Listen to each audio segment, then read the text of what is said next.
Bismillahirrahmanirrahim.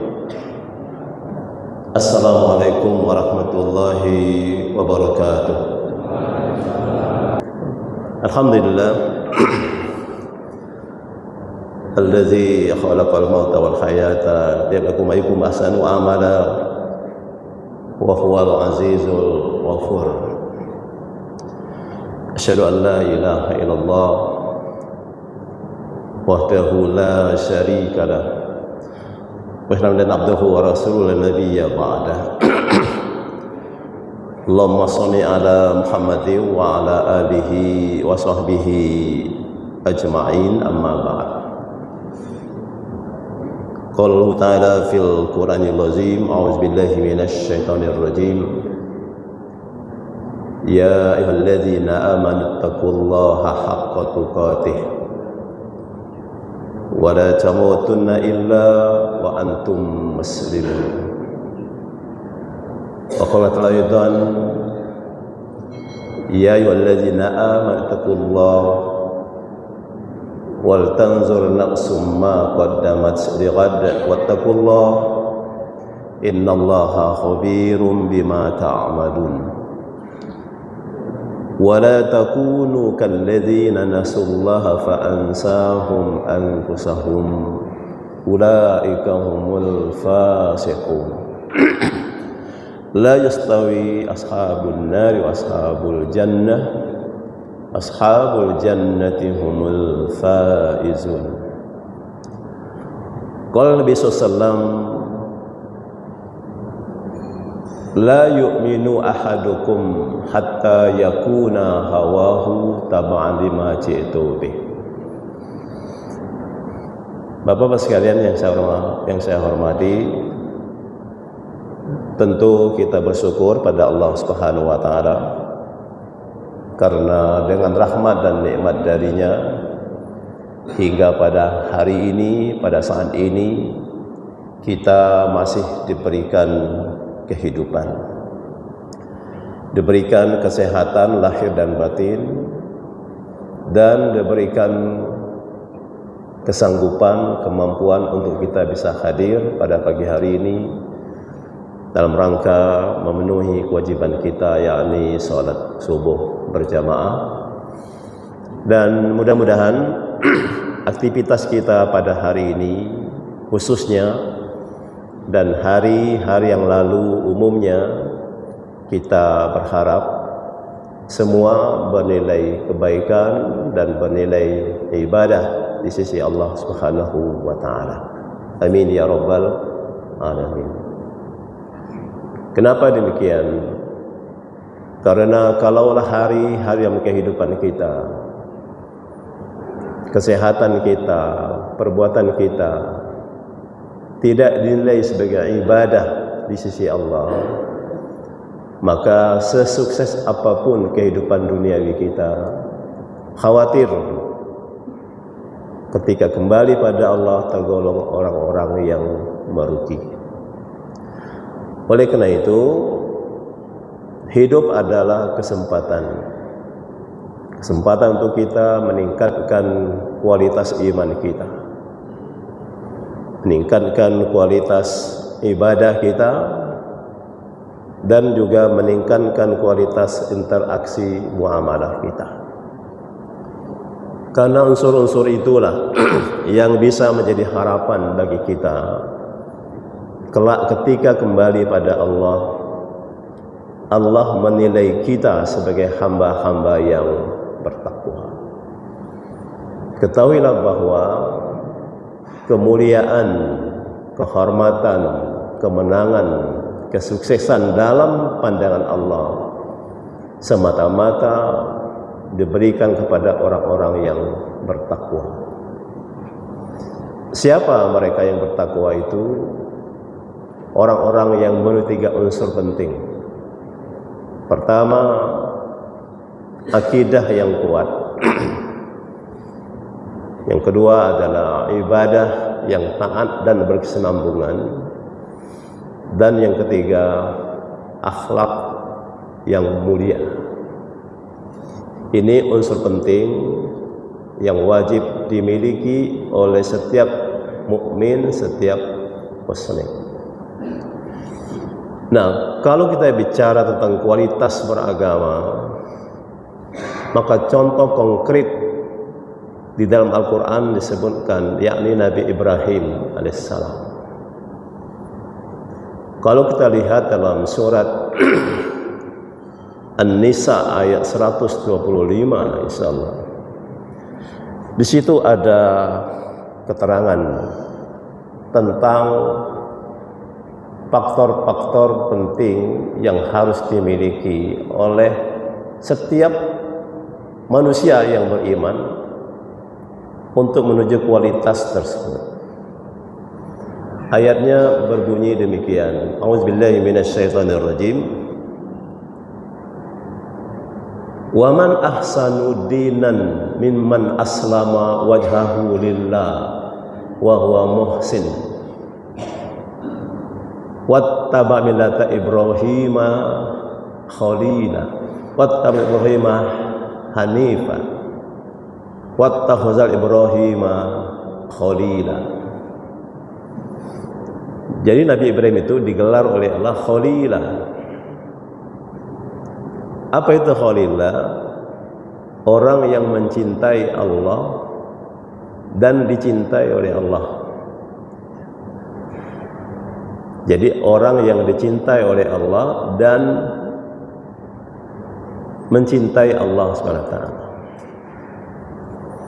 Allah menyatakan, siapakah orang yang paling baik agamanya? Wa man ahsanu dinan mimman aslama wajhahu lillah. Siapa orang yang paling baik agamanya selain dari orang yang pasrah menyerahkan dirinya lillah, hanya untuk Allah. Wa huwa muhsin, dan dia berbuat ihsan. Ihsan itu di atas akhlak yang baik. Karena kalau akhlak yang baik bisa saja secara horizontal akhlaknya baik, kepada orang tua baik, kepada tetangga baik, kepada sesama manusia baik, tapi belum tentu dia baik kepada Allah Subhanahu wa taala. Nah, ihsan ketika terjadi dialog antara Jibril kepada Nabi SAW, Jibril bertanya tentang apa itu iman, apa itu Islam, lalu apa itu ihsan. Akhbarni anil ihsan, kata Jibril. Muhammad, coba kamu kabarkan kepadaku, apa itu ihsan. Sebenarnya Rasul atau Jibril menyampaikan pesan ini untuk mengajarkan pada para sahabat yang hadir pada waktu itu. Apa itu Islam? Apa itu ihsan? Ihsan, kata Nabi, anta budallah ka'annaka tarahu. Engkau beribadah kepada Allah ka'annaka tarahu fa innahu yarak. Kalau tidak, Allah melihat engkau. Jadi ihsan itu adalah sebuah kesadaran yang paling tinggi bagi orang yang beriman dalam setiap aktivitasnya, bahwa setiap perbuatan kita, aktivitas kita, kita yakin betul bahwa Allah melihatnya, Allah mengawasinya, Allah menilainya. Kesadaran semacam ini akan muncul sikap-sikap yang sangat penting. Ada kejujuran, ada kesabaran, ada keikhlasan, ada kesungguhan, yang semata-mata hanya karena Allah, bukan karena yang lain. Jadi puncak aktivitas orang beriman, motivasinya, niatnya hanya Allah, murni karena Allah. Nah, Ibrahim alaihissalam adalah puncak keteladanan kualitas manusia yang mengaku beriman di ayat tadi itu. Wattaba millata Ibrahima hanifa. dan dia mengikuti millah Ibrahim yang hanif. Hanif itu adalah kondisi jiwa, qalbu, hati yang jujur, ikhlas, murni, bahwa tujuan dia beraktivitas hanya karena Allah. Orang yang beramal karena Allah itu ada 3 unsur mesti terpenuhi. Yang pertama, mahabbah. Yang kedua, roja. Yang ketiga, khauf. Mahabbah itu adalah cinta. Orang yang beriman puncak kecintaannya hanya kepada Allah Subhanahu wa ta'ala. Wallazina amanu asyaddu hubban lillah.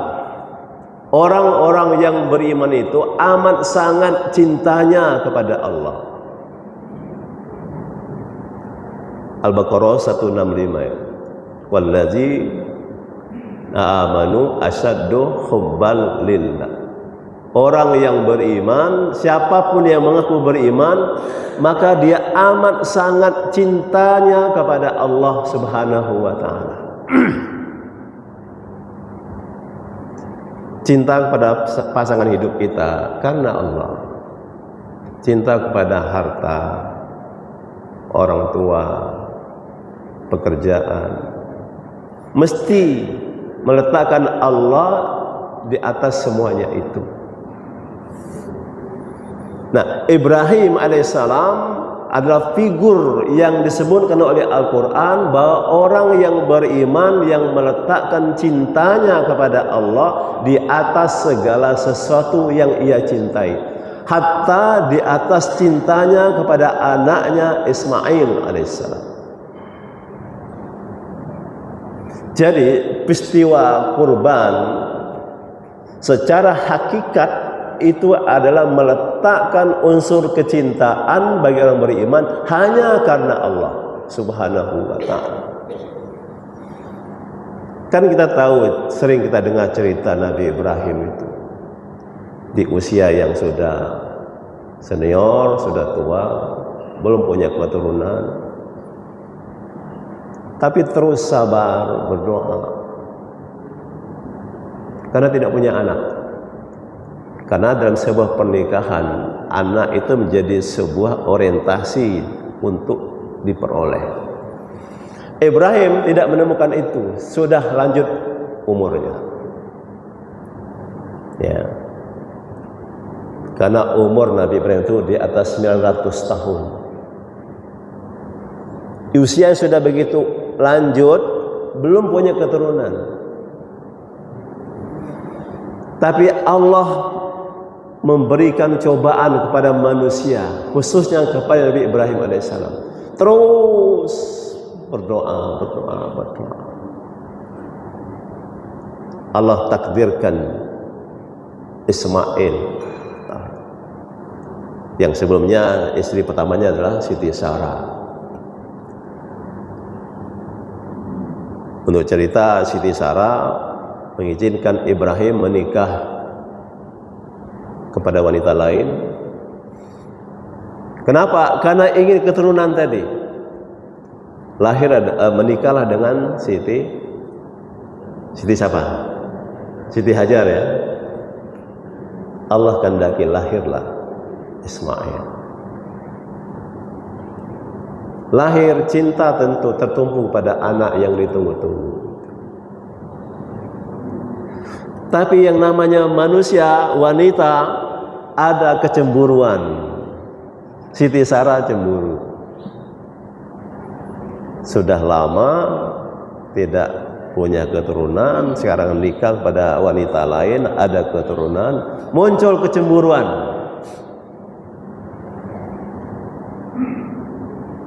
Jadi ternyata cemburu itu sifat dasar wanita. Disuruh pergi Ibrahim dengan Hajar dari Palestina ke Bakkah, Mekah sekarang. Singkat ceritanya bahwa di Mekah inilah Ibrahim dan Ismail hidup, Siti Hajar di sana. Tapi Allah ingin menguji manusia yang namanya Ibrahim alaihissalam dan Hajar sebagai istri, terutama Ibrahim. Allah sudah berikan anak Ismail, cinta pasti tumbuh di sana. Allah ingin menguji manusia, khususnya menguji Ibrahim alaihissalam. Siapa yang ia cintai? Anaknya Ismail yang ditunggu-tunggu, atau Allah yang mentakdirkan Ismail lahir ke muka bumi ini? Tapi karena Ibrahim alaihissalam itu mencintai Allah, sebagai orang beriman mencintai Allah di atas kecintaan terhadap segala sesuatu, Allah uji Ibrahim supaya dikorbankan Ismail alaihissalam. Inilah mula sejarah peristiwa Aidul Kurban. Kita hari ini tidak diperintahkan lagi untuk menyembelih anak kita, tidak. Karena syariat itu hanya berlaku bagi Nabi Ibrahim saja. Sampai kapanpun tidak ada lagi peristiwa beribadah untuk menyembelih anak. Sekalipun mimpinya berturut-turut, Pak ya. Karena ada juga orang menyembelih anaknya, mimpinya itu syaitan. Karena perintah ibadah mengorbankan anak hanya terjadi pada Nabi Ibrahim alaihissalam. Tidak berlaku bagi semua manusia. Bagi kita diingatkan oleh Allah, oleh Al-Quran, ya ayyuhallazina amanu la tulhikum amwalukum wa auladukum an zikrillah wa may afzalika fa ulaika humul khasirun. Wahai orang yang beriman, janganlah harta-hartamu, anak-anakmu sampai melalaikan kamu dari ingat kepada Allah. Siapa berbuat demikian, dia orang yang rugi. Jadi kita hanya diingatkan jangan sampai harta, anak melalaikan kita dari mentaati perintah Allah. Itu saja. Jadi syariat Islam ini ringan. Tapi Ibrahim alaihissalam diuji mengorbankan anaknya. Kita hanya jangan sampai lalai oleh harta, oleh anak-anak kita. Karena dua ini juga berpotensi melalaikan kita. Ya, harta berpotensi melalaikan kita, anak apalagi berpotensi membuat kita ini bakhil, lalai, mengingkari perintah agama. Allah ingatkan kita. Jadi peristiwa kurban adalah semangat kecintaan orang yang beriman untuk mendekatkan diri kepada Allah. Tidak melalui memotong anak, menyembelih anak, tapi dengan hewan kurban sebagai gantinya ketika Nabi Ibrahim alaihissalam mengorbankan Ismail yang kecil dengan domba bebas. Kita disunahkan itu. Di sisi yang lain, kurban itu bagian daripada wadah sarana untuk kita bersyukur pada Allah Subhanahu wa taala terhadap apa yang kita miliki. Orang yang mampu, yang tidak mau berkorban, dia sudah memutuskan rahmat dari Allah. Maka sebagian ulama mengatakan kurban bagi orang yang mampu itu adalah kewajiban. Inna a'tayna kal kautsar.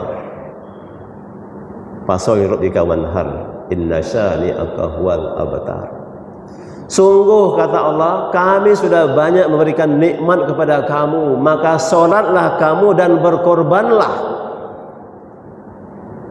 Wanhar artinya menyembelih hewan korban pada hari nahar 10 Zulhijjah, 10, 11, 12, 13, 4 hari nahar. Inna syani'aka huwal abtar. Sesungguhnya orang-orang yang tidak menyukai syariat ini, Muhammad sallallahu alaihi wasallam maksudnya, dia memutuskan rahmat dari Allah Subhanahu wa taala. Jadi dunia yang isinya harta, anak, itu jangan sampai melalaikan kita dari mentaati perintah Allah. Itu cinta. Yang kedua, sikap orang yang beriman yang mencintai Allah adanya roja. Roja adalah sifat yang tumbuh dalam diri orang beriman bahwa setiap harapan, doa hanya kepada Allah Subhanahu wa ta'ala, bukan kepada yang lain. Jadi ketaatan kita dalam beragama ini karena ada unsur harapan. Kenapa kita sholat subuh pagi ini, bangun, enak-enak tidur, bangun? Karena ada harapan. Apa harapannya? Harapan untuk dicintai oleh Allah Subhanahu wa ta'ala. Karena kalau manusia sudah kehilangan kecintaan dari Allah, maka dia terputus dari rahmat Allah Subhanahu wa ta'ala. Nah, maka puncak kecintaan orang beriman itu adalah 3, Pak. Pertama, Allah. Kedua, Rasulullah. Ketiga, jihad di jalan Allah. Lihat dalam surat At-Taubah ayat 24.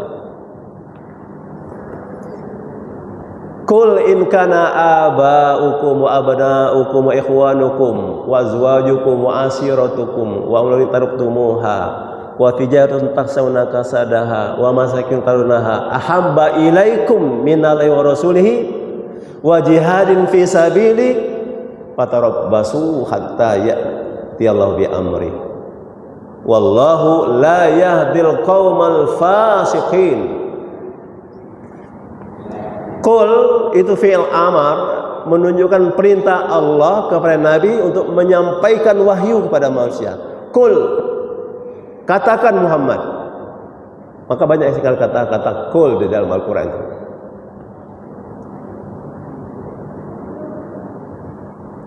Katakan wahai Muhammad, lalu Rasul menyampaikan. Apa kata Nabi menyampaikan wahyu ini dalam At-Taubah ayat 24 tadi?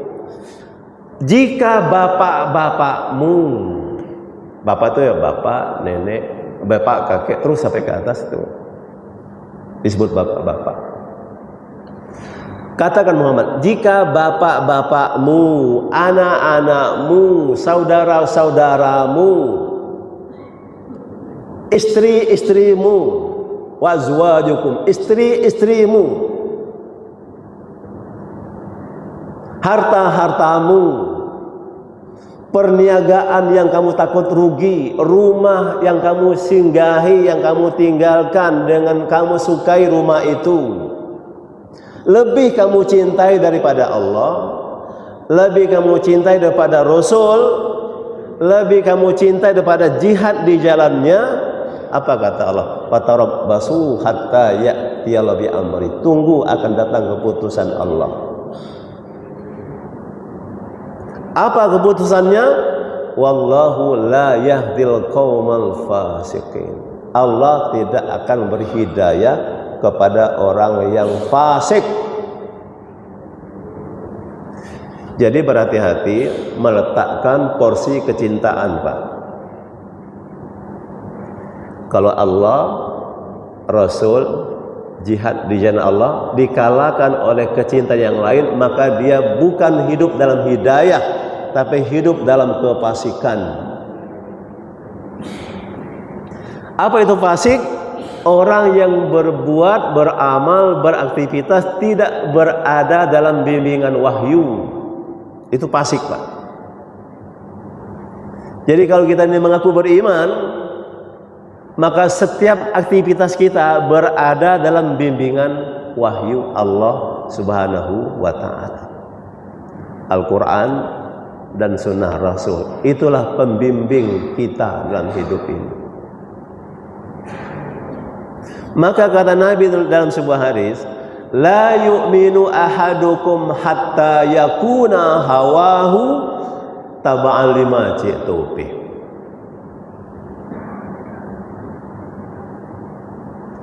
Kata Nabi SAW, seseorang di antara kamu tidak dipandang sebagai orang yang beriman. Coba. Seseorang di antara kamu tidak dipandang sebagai orang beriman, sehingga setiap keinginannya mengikuti ajaran yang aku bawa, kata Nabi Muhammad SAW. Jadi betapa setiap keinginan kita itu merujuk kepada apa yang diinginkan oleh Allah Subhanahu wa ta'ala dan apa yang dicontohkan oleh Rasulullah SAW kepada kita. Kalau tidak, maka dia tidak dipandang sebagai orang beriman. Atau ada hadis yang populer sekali. Nabi menyatakan, kullu ummati yadkhulunal jannah illa man aba. Qila wa man ya'ba ya Rasulullah? Qala man ata'ani dakhalal jannah wa man asani faqad aba. Hadis riwayat Bukhari Muslim, sahih.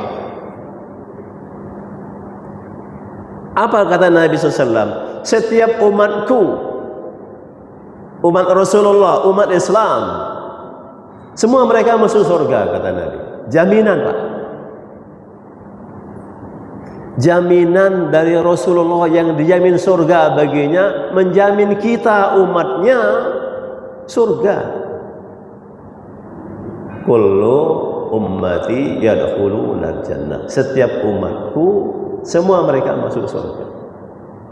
Illa man aba. Kecuali yang membangkang, yang menyombongkan diri, yang mendustakan, yang mengingkari syariat agama ini. Para sahabat bertanya, ya Rasulullah, siapa yang tidak mau masuk surga? Coba, siapa yang tidak mau masuk surga? Semua mau, Pak.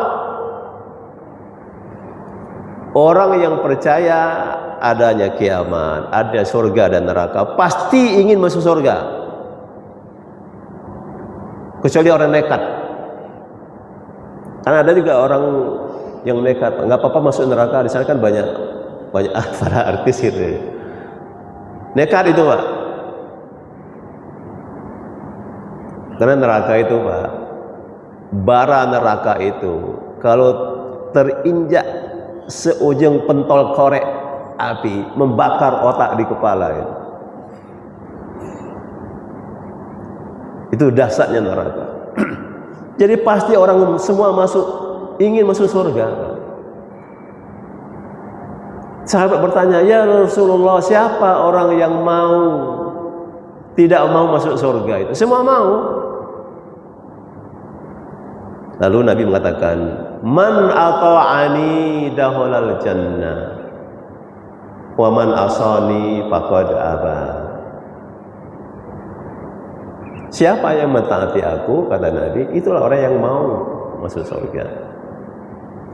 Siapa yang membangkang, itulah orang yang tidak mau.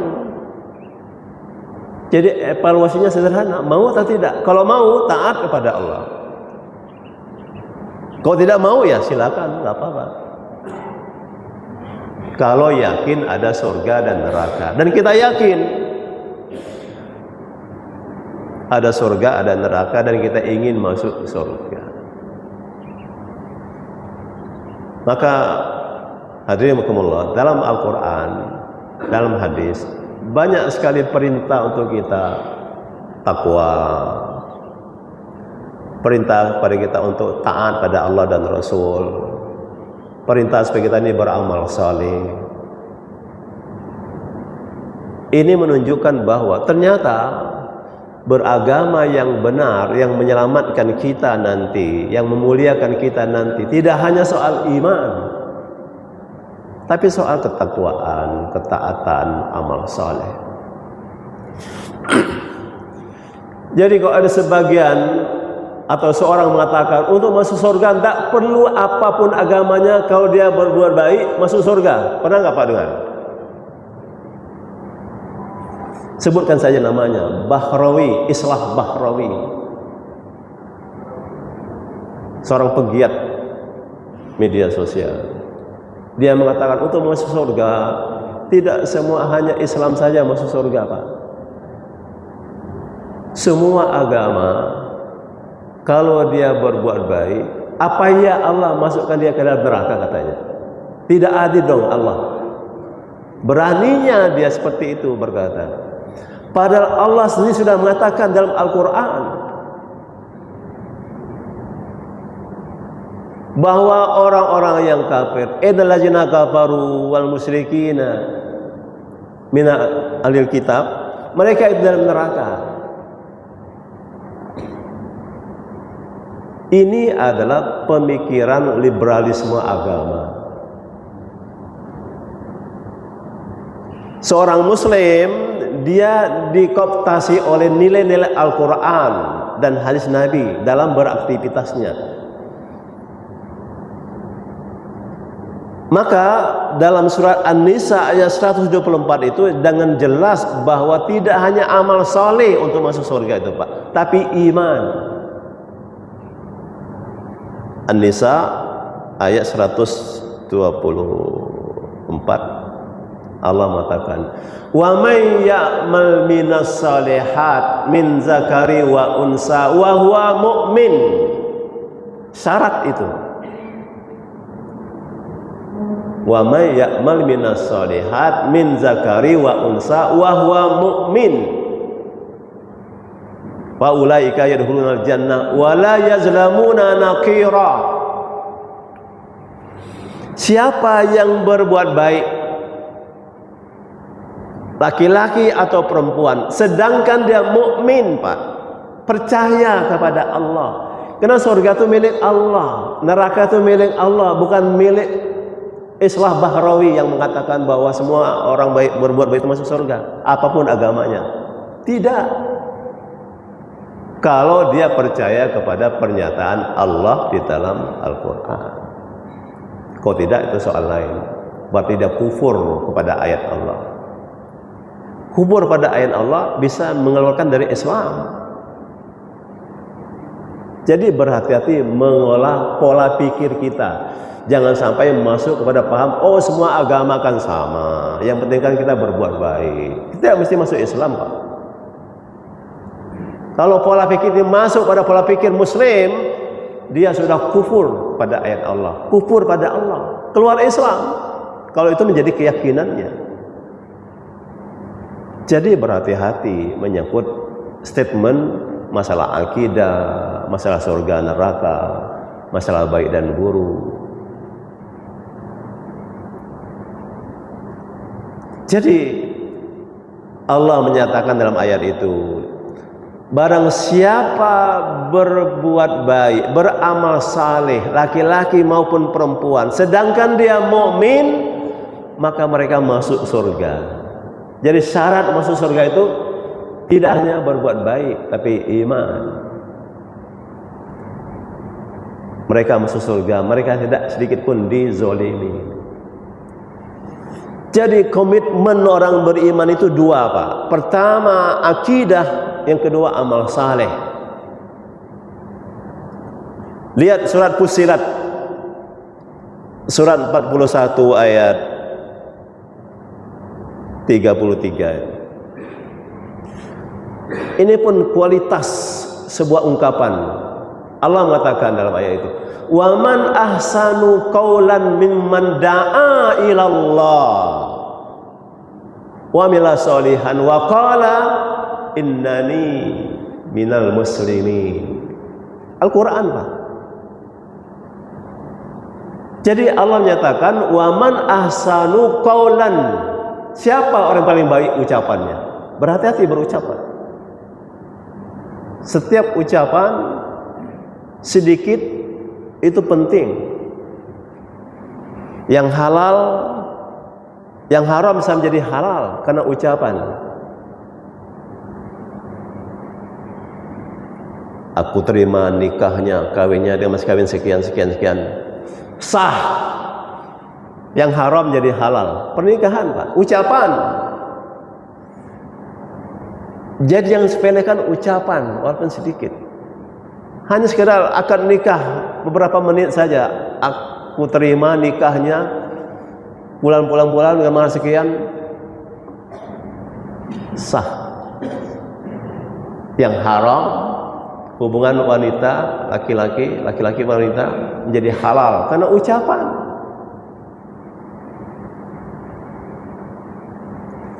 Jadi dalam ayat itu Allah mengatakan ucapan yang terbaik adalah da'a ilallah, mengajak kepada Allah, wa amila sholihan, dan amal saleh.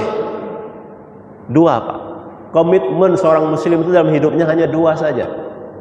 Iman kepada Allah dan beramal soleh, niat karena Allah. Wa qala innani minal muslimin, sesungguhnya aku mengatakan demikian itu. Kenapa? Karena saya muslim. Jadi ucapan itu berhati-hati.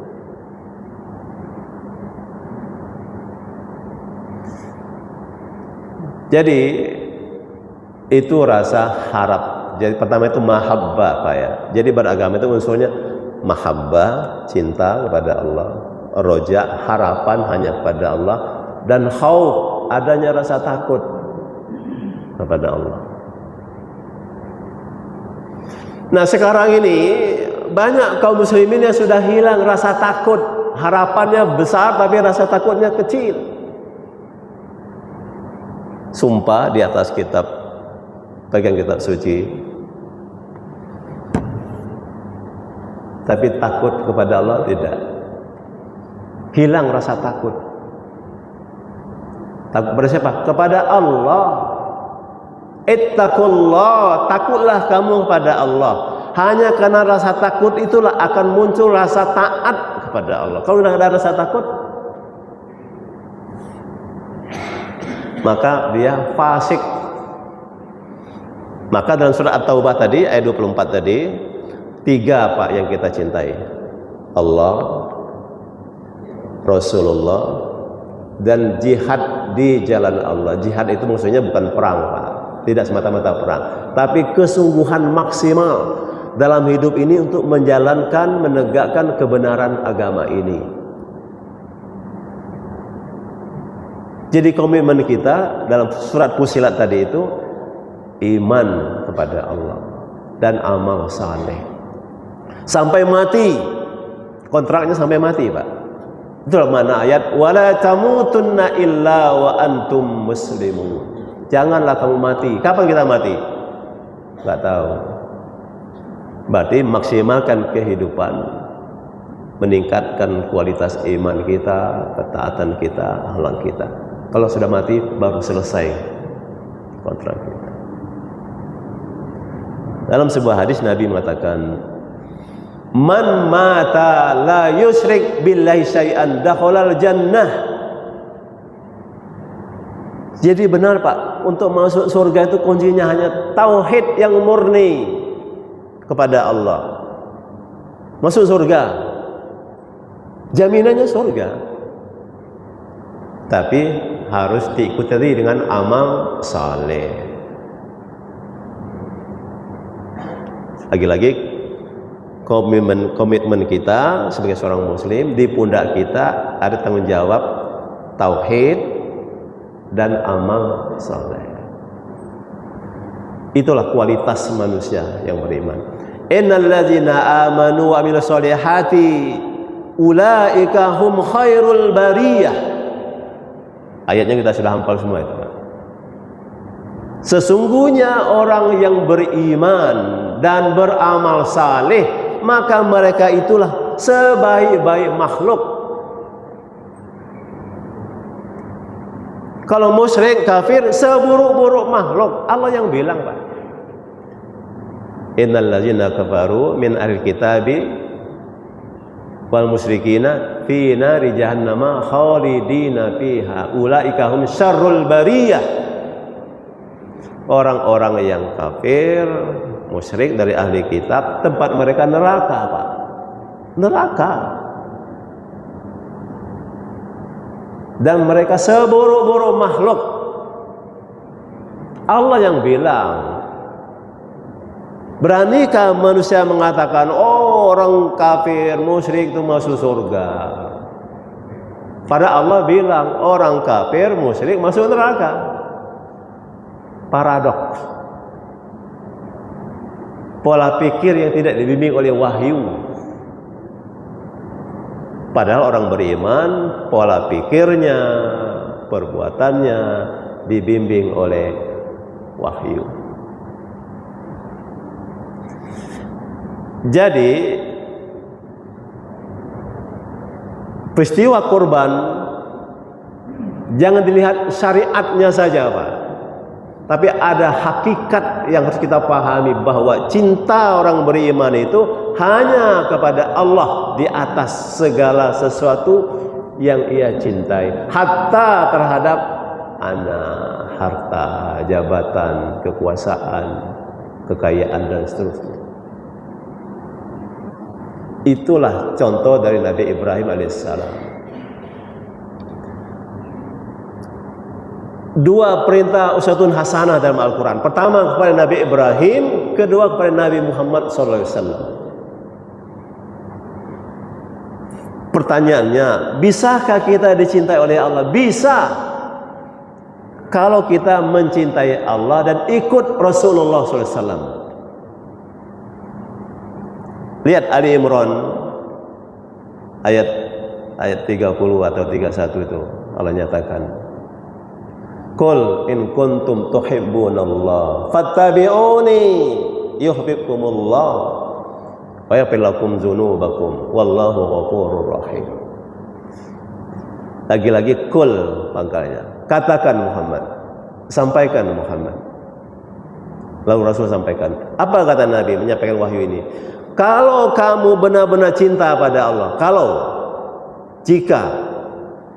jika kamu orang beriman benar-benar cinta pada Allah, ikut aku, kata Nabi SAW. Fattabi'uni, ikut aku, jangan ikut yang lain. Kalau kamu ikut denganku, Allah mencintai kamu. Jadi bisa, Pak, kita dicintai oleh Allah, tidak sampai menyembelih anak kita. Sebagaimana Ibrahim diperintahkan menyembelih anaknya. Tidak. Ikut cinta kepada Allah, ikut Rasulullah SAW. Karena siapa yang ikut Rasul, maka dia ikut Allah. Wa man yuti'ir Rasul faqad ata Allah. Siapa yang mengikuti Rasul, dia taat kepada Allah. Jadi jalan keselamatan dalam Islam, ikut Islam sebagai agama. Ikut syariat Islam sebagai penuntun sikap hidup kita beragama Islam. Jadi hakikat korban adalah melepaskan unsur-unsur kecintaan kepada yang selain Allah. Semuanya karena Allah, Pak. Ada satu kalimat istirja. Inna lillahi wa inna ilaihi raji'un. Kalimat istirja namanya. Itu bukan kalimat duka cita, Pak. Bukan. Tapi kalimat yang menguatkan akidah, keyakinan bahwa kita ini semua dari Allah. Kita nggak punya apa-apa. La haula wala quwata illa billah. Sesungguhnya kami ini dari Allah. Dan kami semuanya akan kembali pada Allah. Jadi selesai urusannya, Pak. Dari Allah kembali kepada Allah. Bukan kita dari Allah lalu hidup semau-mau kita, tidak. bagi orang beriman tentu. Ya. Jadi kuatkan keimanan dan ketaatan kita, melahirkan semangat rela berkorban untuk kita beraktivitas di dunia ini semata-mata karena ingin mendapatkan ridho Allah Subhanahu wa ta'ala. Karena ada 3 target kita ini, Pak. 3 target penting kita ini untuk apa beragama. Kalau 3 target ini terpenuhi, insya Allah surga tempatnya. Apa targetnya? Pertama, target supaya Allah ridho kepada kita. Kedua, supaya Allah mengakui kita sebagai hambanya.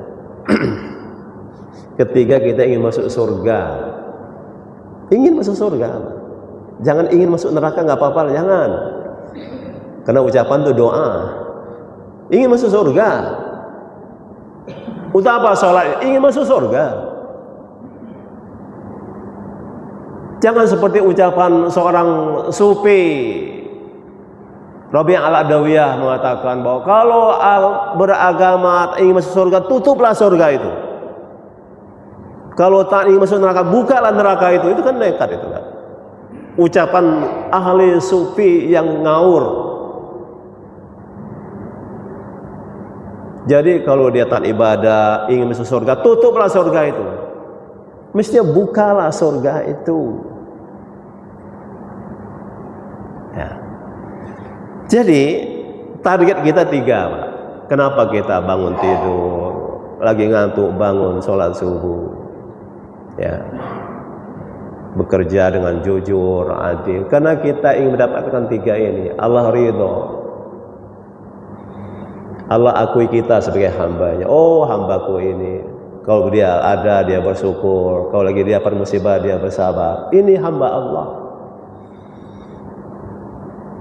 Jadi 3 targetnya, Pak ya. Pertama, ridho Allah. Yang kedua, ingin diakui sebagai hambanya. Dan ingin masuk surga. Karena maaf, ada orang yang beriman tapi tidak diakui sebagai orang beriman. Ngaku itu gampang, Pak. Tapi mendapatkan pengakuan perlu pembuktian dan pengorbanan. Kalau tidak ada kedustaan dalam pengakuannya. Maka iman itu menurut ulama takrir bil lisan, tasdik bil qalbi, wa amal bil arkan. Yang namanya iman, udah habis Pak waktunya. Yang namanya iman itu kualitasnya ada 3. Pertama, takrir bil lisan, ucapkan. Tapi tasdik bil qalbi, dibenarkan, diyakini di qalbi. Wa amal bil arkan, dipraktekkan dalam bentuk anggota badan kita. Mata, telinga, mulut, tangan, kaki. Dan berjalan di jalan Allah Subhanahu wa ta'ala. Baru surga. Allah panggil nanti, Pak. Saat sakaratul maut, Allah panggil, ya ayyatuhan nafsul mutmainnah, irji'i ila rabbiki radiyatan mardiyah, fadkhuli fi ibadi wadkhuli. 3, Pak. Ridho Allah, diakui oleh Allah sebagai hambanya, dan surga. Maka oleh karena itu dunia jangan sampai melalaikan kita. Terakhir, surat Ali Imran 185 mengingatkan kita tentang mati, Pak. Karena ingat mati itu sebuah zikir yang maksimal untuk menyadari makna hidup sebagai kesempatan. Ingat mati. Jadi orang cerdas itu banyak ingat mati, Pak. Allah ingatkan kita, kullu nafsin za'iqatul maut wa innama tuwaffana ujurakum yaumal qiyamah wa man zuziha 'anil nar wa udkhila jannah faqad faz wa mal hayatud dunya illa mata'ul ghurur. Ingat tentang mati. Setiap berjiwa pasti mati. Kita ini calon-calon mati semua, Pak. Camat semua kita ini. Bukan RT, bukan RW, tapi camat semua kita ini, calon mati. Allah katakan setiap berjiwa pasti mati, tapi soal bukan matinya, tapi ada kebangkitan, ada pertanggungjawaban, ada ketetapan surga dan neraka. Apa kata Allah? Sesungguhnya pada hari kiamatlah nanti akan disempurnakan pahalamu. Dunianya enggak sempurna.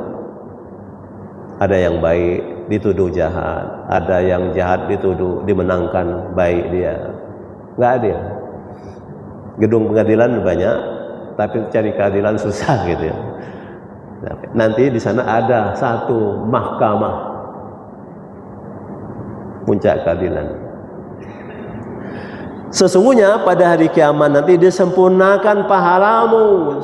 Maka pada hari itu kata Allah, siapa yang Allah hindarkan dari neraka, dimasukkan ke dalam surga, faqad faz. Maka sungguh dia orang yang beruntung, orang yang menang, orang yang sukses. Jadi hakikat kemenangan, kesuksesan, kemuliaan itu hakikatnya bukan di dunia, Pak. Dunia ini semu. Tapi akhirat nantilah hakikat yang sebenar-benarnya. Itu nanti. Nah, oleh karena itu Allah ingatkan kita tentang dunia. Wa mal hayatud dunya illa mata'ul ghurur. Tidaklah kehidupan dunia itu kata Allah kecuali banyak manusia terperdaya, diperdaya oleh dunia. Rasul mengingatkan kita tentang dunia. Dalam sebuah hadis Nabi menyatakan, "Ala innad dunya mal'unah. Mal'unah ma fiha illa zikrillah wa mawalah wa ilman wa muta'alliman." Kata Nabi, ketahuilah oleh kamu, pahamilah oleh kamu, dunia itu terlaknat. Coba. Semua isi dunia ini terlaknat kecuali orang yang ingat kepada Allah. Ingat Pak, kita dunia itu apa? Untuk ibadah. Wa ma khalaqul jinna wal insa illa liya'budun.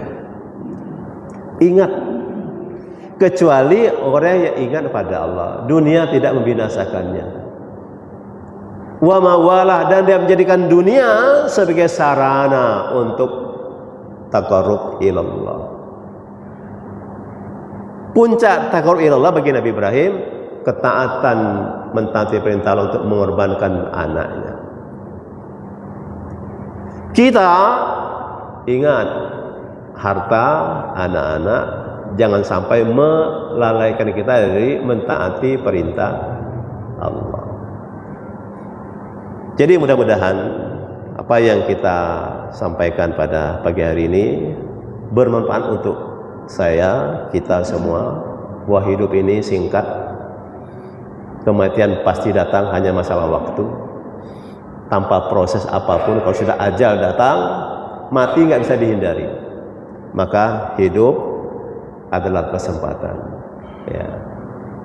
Maka gunakan kesempatan hari ini, karena milik kita Pak. Hari ini milik kita. Kemarin sudah berlalu. Besok apa masih hidup kita? Wallahu a'lam. Hari ini milik kita. Maka maksimalkan hari ini untuk kita mendekatkan diri kepada Allah Subhanahu wa taala. Rabbana atina fid dunya hasanah wa fil akhirati hasanah wa qina azabannar walhamdulillahil alamin. Terima kasih. Wassalamualaikum warahmatullahi wabarakatuh. Subhanakallahumma bihamdika asyhadu an la ilaha illa anta astaghfiruka wa atubu ilaik.